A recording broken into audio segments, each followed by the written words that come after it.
What is happening in the FA Belfast community?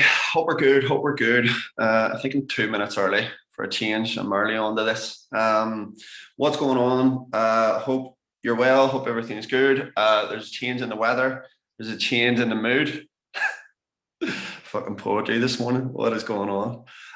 No, genuinely hope everyone's doing well. It seems we're getting a bit of movement towards reopening again, which is cool. It's something to hold on to, and it's something to look forward to, which hasn't been, we haven't had much of in the last year or so. But sure, it is what it is. The weather's changing, and that's the most important thing. So listen, anyway, I wanted to cover something today that I was kind of thinking about during the week. Wrote an email about it the other day. If you're not on my email list, by the way, I will share a link in the chat for you to go and subscribe to my email list, where I share tons of information on what it takes to build a six-figure fitness business. I've actually built two now, so I'm pretty sure that I have made all of the mistakes that can be made when it comes to doing that, but I also know what works as well. So if you do want some insights in that, I'm going to share a link in the chat. Get on the email list, consume the information, apply the information, because if you don't apply it, well, then it's just mental masturbation. Fuck. Poetry's flying out of me today. It's my pen and paper. Anyway, so what I wanted to talk about today was the 9C formula for building a successful fitness business. Now, I was kind of thinking about this here, right? So I've basically, I'm a big proponent of investing in myself. I didn't come up with these formulas, but throughout different investments that I've made, let's say from a coaching perspective, like literally on the gym floor, as in like from a fulfillment perspective, from a marketing perspective, and then from sales as well. I've learned these from different people. And what I've chosen to do is just literally combine them. And of course, I'm going to credit the people with it as well. So, as I've spoken about before, there's actually four components to running a fitness business, to running any business really. So we have marketing, we have sales, and we have fulfillment. They're the three that I generally talk about all the time. They're probably the sexy ones, but then we've got operations as well, which I'm not going to get into today. But if you think about operations as, bookkeeping, administration stuff, like all of that, which doesn't really fall into marketing, sales, and fulfillment. It's more the operation side of things. But again, I'm not going to talk about that today. We're just going to talk about the three components that probably relate to most people on here. From an operations perspective, like, there's so much more goes on there than it's not the sexy stuff. It's just the boring work, as I like to call it. And there's a lot of value to be had in that as well. Don't get me wrong, but again, we're just not going to get into it today. So anyway, we're going to talk about the 9C formula that I feel if people apply themselves to, that they can, continue to level up in their fitness business like all the time. So let's get into it. The first one that we're going to focus on is from the fulfillment perspective. Okay. So the first three C's that fall into fulfillment perspective are coaching, culture, and customer experience, right? Luca Hocevar introduced me to this concept, and we'll talk about coaching first, because here's the thing, right? It doesn't matter how good of a marketer you are. It doesn't matter how good of a salesperson you are. If you are a shit coach, like literally, if you can't fucking get the basics right from a coaching perspective, you're going to struggle. Like genuinely, like this absolutely drives me nuts. It's like the internet today is absolutely bombarded with, marketing agencies and people who tell you how to do sales and all this here sort of stuff, right? And I keep on saying to people, I'll get people to come to me and they're like, Here, you know, do you think I should invest in this course? Do you think I should invest in this? And of course, more education is always great. But sometimes I'm wondering, it's like, well, how much effort have you put into actually becoming a better coach on the fulfillment side of things? Because if you're not doing that as well as doing, you know, all the marketing and sales and all the sexy stuff, well, then basically what you're doing is just introducing people into your business for them to see how shitty you're doing your job, and you're not getting the results, and people are getting hurt. And it's like, you know, first rule of fitness is do no harm. That's the first thing. And if from a nutrition perspective you're doing harm, if from a coaching perspective you're fucking people up, and maybe even as well, people aren't necessarily enjoying the sessions. Maybe you're programming shit. Maybe, who knows? It could be the case. Well, then you have a lot of work to do on that front before you start adding more people into your business or into your facility or into your online coaching or whatever. So you know, coaching has to be like at the forefront of your mind. Is how can I continue to become a better coach every single day? And realistically, the only way you're going to learn to do that is to invest in yourself, and spend time around coaches who have been in the industry for a long time, because there's a high probability that those people know what works. So yeah, start with your coaching. The next thing then is culture, right? And culture is it's basically what you do, right? It's everything that you do, the culture within your business. Now, here's the thing. Obviously, I do a lot of consultancy today for gym owners, and for personal trainers. And here's something that has become really, really apparent to me, is that a lot of the time there is a disconnect between what the gym owner is looking for and what the personal trainer or the coach from the gym is looking for as well, right? And this was something that I've had to pay a lot of attention to in the last couple of years, with my team in particular. And it basically started with me sitting them down and asking them, if in the next 5 years, like, what's the big outcome that you would want in the next 5 years, personally and professionally? And every single coach that I have on my team right now, at that time said, I would like to be here, expanding the business, become a bigger part of the business, and so on and so forth. And I was like, boom, holy shit, you know, that is it, right? That is it. Because what I then needed to do, or what I had started doing, was giving my team an opportunity to grow and expand. And from that day I was like, right, I am investing so much in these people. And that's gone from you know, I brought Steve and Andrew, all expenses paid, to San Diego last year, 2019, before shit got fucked up.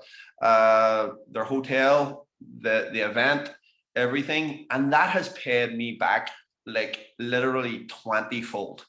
Like, you can't imagine how much those two lads appreciated that, and learned from it, and literally just the two of them come back from it like absolute fighter jets, and they still are to this day. And for what that cost me to bring them there, like, the return that I got on that investment from their growth perspective is like unbelievable. Even from a cultural perspective within our team, it is just, it's kind of hard to explain, right? You know, not only that, there, let's say last year, myself and PJ, we brought the team to the Galvorm, as a gift for all of their hard work. We brought the team, we brought their partners, we brought everyone. Now, the thing about that is that we weren't just doing it for the sort of sake of doing that. We were doing it because what we wanted to give was them, we wanted to give them what's called a better service aptitude, right? So if you think about it, like 90% of people who, I'm just going to move here because my battery is going to die. 90% of employees, I don't really like calling it employees, I prefer to call it team members. like 90% of team members have never actually been in their customers' shoes, right? And what I mean by that is, if, for example, you are looking to, you want your team members and your employees to deliver an amazing service to your clients, right? Let's say you're charging high-end prices, and you want them to deliver a class service, right? In that perspective, then, if they have never experienced a high-end service, well, then they don't really know. They don't know what they expect, right? And we're going to talk about that a little bit from a customer experience standpoint. But the service aptitude then of your team matters as well. And again, going back to the point, it's like that in itself, that investment of taking all of our team away for a few days. Now they know the level of service that we expect for our members. They know how to greet them, because our members are basically paying high-end prices, and this is the level of service that we would like them to get as well. You see what I'm saying? So the point of this is that from a cultural perspective, right? I'm just moving back into the kitchen here. It's all my notes are in here. From a cultural perspective, what happens then is that we're all going in the same direction. We have clarity on what it is that we want. And there's no disconnect. There is absolutely no disconnect. Like, our team are absolutely committed to what it is that we want to get done. And I would say, and that's not just like, you mightn't have that sort of, you mightn't have the luxury right now of having team members who are assisting you with your business or anything like that. But this can also mean your customers. Like, your culture is basically everything that you do right now. Let's say, again, and it starts with the leader, right? It always starts with the leader. Like, if you're not doing things to work on your culture every single day, if you're not creating your culture, well, then someone or something else is, right? And some people might want to hear this, but let's say the culture in your facility is poison, right? Let's say, you and your team or your members or whatever it is, it's not a supportive culture. Like, everyone's not getting behind each other. They're not trying to achieve a big outcome. They're not driven by team values. The conversations are not progressive. You aren't talking about how everyone can improve. You're probably just ripping the back out of other trainers. Well, then that's a toxic culture. And ultimately, the leader is responsible for the type of culture that you have within your business. And if the leader in the business is not strong enough to oversee that and challenge that type of culture, well, then it just gets worse. And it gets worse. So again, what I would do is look, because again, from a fulfillment perspective, if you don't have that, like, if you don't have a great environment, well, then that filters into your clients as well. And if some of your clients, if you're not willing to challenge them on some of the things that they bring into your culture, that then filters into the rest of the clients. And it just, this is a big thing for me. And it's something that I've paid really close attention to over the last couple of years. And not everyone wants to hear that their culture is poison. But again, it's like awareness breeds change. Not everyone's willing to accept it. Like, if you ask anyone, well, what's the culture like in your business? They'll be like, oh, fuck, it's amazing. It's so good. Had you asked me a couple of years ago what ours was like, I'd have been like, fuck, I have no idea. Like, my team probably see me as a bad leader. I don't know. I really don't know. I just know what it's like today. And it's like night and day compared to what it was before I started really challenging it and challenging our team and everyone to get better and improve on it. So the next thing then is customer experience, and I spoke about the service aptitude that your team should have. Now, if you think about yourself as well, right? And this was something that I actually had all of the guys on my mastermind group do. I said to them, listen, here's what I want you to do. Give yourself a millionaire experience. Okay. And they were like, oh, holy shit. I asked them to spend between 500 quid and a grand on an experience for themselves that really made them feel like a millionaire. And some of them were freaking out. They were like, oh, dude, blah, blah. And I'm like, listen, like, are you ever not going to be able to make 500 quid to a grand? Like you'll always be able to make that money back no matter what. I've taught them sales, so that'll fill up pretty quickly, right? So I said to them, I want you to give yourself a millionaire experience, because not only that, now they also know the type of experience that they want to provide. That then improves on their service aptitude. So for me, customer experience, and by the way, your coaching and your culture make up your customer experience, which is all the more reason to really focus in on them things. All the more reason to really focus in on them. So your coaching and your culture make up your customer experience, and what that person feels like when they come in the door of your facility. And this can be small things, and we're trying to work on it like every single day. Those three things need to be worked on every single day. Like there is no, it's a never ending. I think it's Phil Brady was on last week. No, it was a couple of weeks ago, and he was talking about it's just a never ending journey. Like when is enough? Never. You just have to work on it all the time and just continue to improve. And there's always going to be things that you can improve on. But again, that's the beauty of entrepreneurship. That's the beauty of service. I love it. Okay, so anyway, coaching, culture, and customer experience. They're the three C's of fulfillment. And just some ways to make your customer experience better. Continue to look for ways on that, and I promise the business is going to always improve. Okay.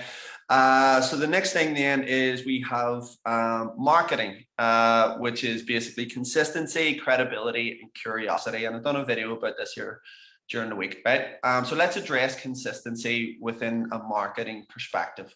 Like if you think about, I've given our students in the past some statistics on this. So let's say tomorrow, 100 people waking up and decide, you know what, I need to do something about my health. Like I'm overweight, I'm obese, my body fat percentage is through the roof, I can barely walk upstairs, I can't fit into any of my clothes, I need to do something, right? Of those 100 people, only 15% will actually take any action within the first 12 weeks. 15%. So that's 15 people out of 100 statistically will do anything about their health situation within the first 12 weeks of making a decision, right? The 85% will be 18 months, which is fucking crazy if you think about it. That's how long people procrastinate for before they actually do anything about their health. Now, here is the thing about marketing, right? People need top of the mind awareness in order to prompt them into taking some sort of action. Like people need constant top of the mind awareness. Now, if you as a marketer show up once, right? You send one fucking email, you do one video, you do one ad, and then you expect a massive return on that. Well, that's just not how life works. I'm afraid it's just not. Like people don't buy from one ad. They don't see one video and decide that they know, like, and trust you. They don't respond to your first email. It's just the way it works. Like you have to show up every fucking day for people because, and again, self-consciousness is what holds people back a lot of times. And I've spoken about this before, but in my mind, it's like, if you're not showing up for these people, like those people that decided to do something about their health, if you're not showing up for them, well, then you're being a selfish bastard, I'm afraid. Right. And ultimately, if you're not growing your business, if you're not growing your fitness business, you're being selfish. Okay. Because what does your fitness business do? It gives people a better quality of life, more health, longevity, less pain. Like, what the fuck is the problem? For me, it just comes down to literally you're being selfish if you're not showing up for these people. I'm sorry if that sounds harsh, but it's the reality. Like, there's people who, if you think about it, like, or you might be introverted, whatever. I would say I have introverted tendencies as well, but does my need and want to help as many people that I can outweigh my introverted tendencies? Of course it does. So I'll just put them to bed and I'll just fucking get on camera, or I'll get in front of people, or whatever it is that I need to do to help those people, because I'm not being a selfish bastard. If I was being a selfish bastard, I wouldn't show up here. I wouldn't write emails every day. I wouldn't do videos every day. I wouldn't coach my students. I would do nothing like that, because then I could just make the excuse of being an introvert and just stay in my little comfort zone where I don't have to speak to no one. But I wouldn't be happy with that at all. And I don't think you would either. So stop being a selfish bastard and be consistently in front of people every single day. The next thing then is credibility, right? So credibility in your marketing. And again, this comes down to what type of person you are on camera. Like, are you just spouting bullshit for the sake of spouting it, or are you actually giving real credible information? Are you confident on camera? Or are you letting your introverted tendencies and your self-consciousness hold you back from being authentically you? Right. This is the number one thing. It is just being you. Like, if you think about it, whenever a lot of people kind of jump on camera, and I probably used to do this as well, like a lot of people jump on camera and automatically they have a tendency to become someone completely different than what they actually are. Like some of the best videos that I think that I've gotten in the past, shout out to Jay, by the way, Jay Hanna, awesome videographer, is just, I said to Jay, look, I don't want you to ask me anything or anything. I just stick a mic on me, let me fucking ramble, and we'll just take it from there. And he done that, and I was just basically having a conversation with people, and that's kind of the way you want to get your message across and your videos across. Like Gary V, for example, again, extreme example. I mean, Gary V's probably done like millions of videos right now, and it's whatever ducks back to him. But what Gary V does is he actually has someone follow him about all day long, and he just says, like, just video everything. We'll timestamp the best 15-second clip, and then we use that for Instagram. And that's genuinely what Gary Vee does. I know that for a fact.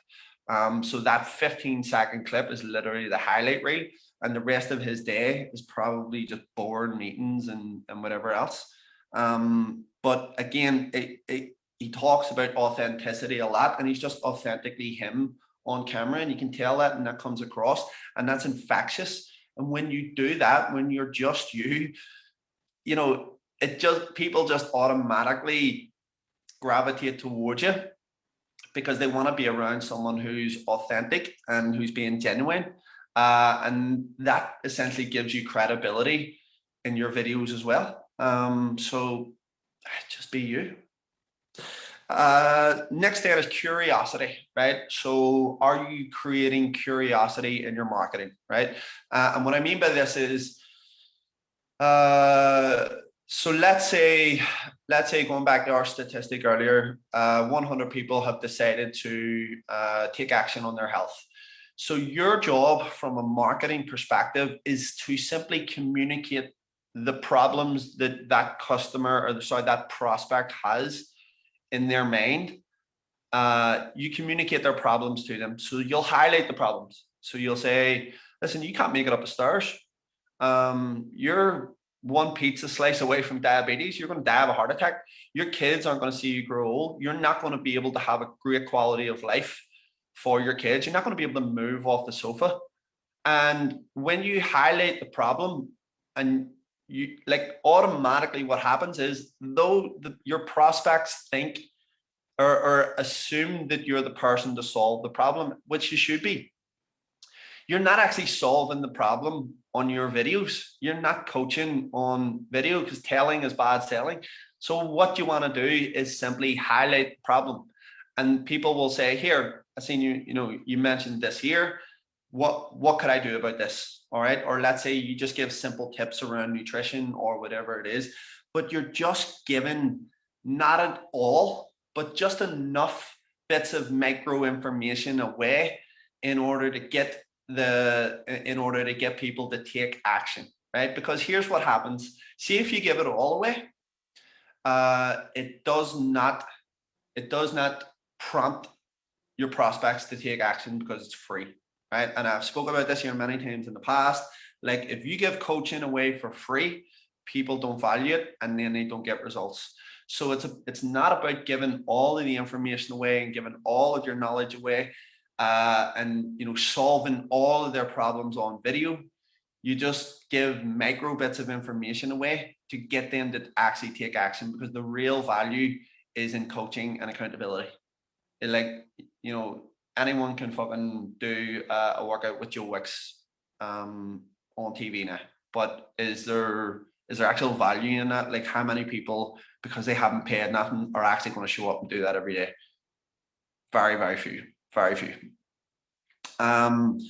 Okay. So then, yes, curiosity. So in your marketing, we have consistency, we have credibility, and we have curiosity.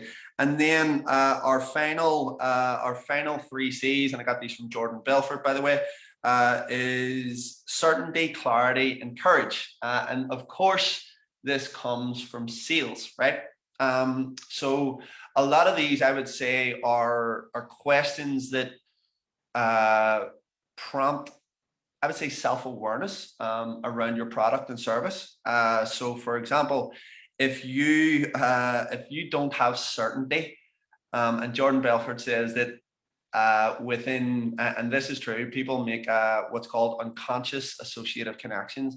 Within 3 seconds of speaking to you, people are already making a decision about whether or not you are an authority and an expert in your field. So if you are not certain about your product or service, again, there's a thing called auto suggestion. So what will happen is, if internally you've got this internal dialogue going on in your mind about whether or not your product or service can actually fulfill the needs of the prospect in front of you, whether or not it can get them the outcome that they desire, you're already sending a message to that person that says, I am not certain about what I do. All right. So the first question that I would ask you is, do you 100%, 1,000,000% believe that if you don't get your product or service into the hands of this individual, if this individual in front of you doesn't take action, are they going to be worse off? If you're not fully convinced that if they don't buy your product or service, they're going to be worse off, well, then you have a lot of work to do. And what I spoke about previously from a fulfillment perspective, like, if your coaching isn't on point, well, then it's not going to give you the confidence in order to be certain in front of people. All right. It's not going to create the confidence competence loop. Okay. Because if you become a better coach, automatically you become more competent, and then that gives you more confidence. There's another little 3 C's for you. All right. So if there's not that little loop going on, well, then as soon as you get in front of someone and you're not certain that your product or service is going to fulfill their needs and it's going to get them the desired outcome, well, then already from a sales standpoint, you're behind. Okay. The next thing then is clarity, right? So can you say with, and this is the thing, right? I always say to our students, in order to just to teach this wee small circle, in order to teach all of the things within this circle, you need to know all of this. right? You need to know all of this. Why? Because it helps you simplify things.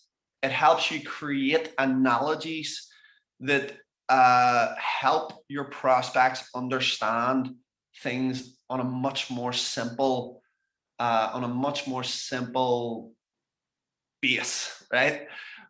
Because if your prospects come to you, and Sean McGarty likes to call it technobabble, if you're talking shit to them and they don't fully understand what you're saying or what's going on, well then it's like those people are already fuck, maybe I'm in over my head here. I don't know what this person is saying. It doesn't scream authority.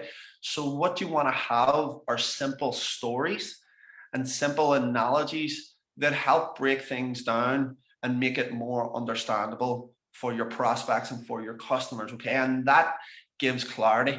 Clarity is not talking about origins and insertions, certain muscle tissues, and how things contract and so on and so forth. That's just not what it is. We want to make things as simple as possible by telling stories that people remember. And when you do that, and people are leaving, and this is all part of the customer experience as well, by the way, when you do that and people are in your company and they leave with the notion that holy shit, there's no one knows more than that person does in their field, because you have just made it simple and easy for people to understand, not more complex. Okay, so you want to have clarity, and that starts with the sales process.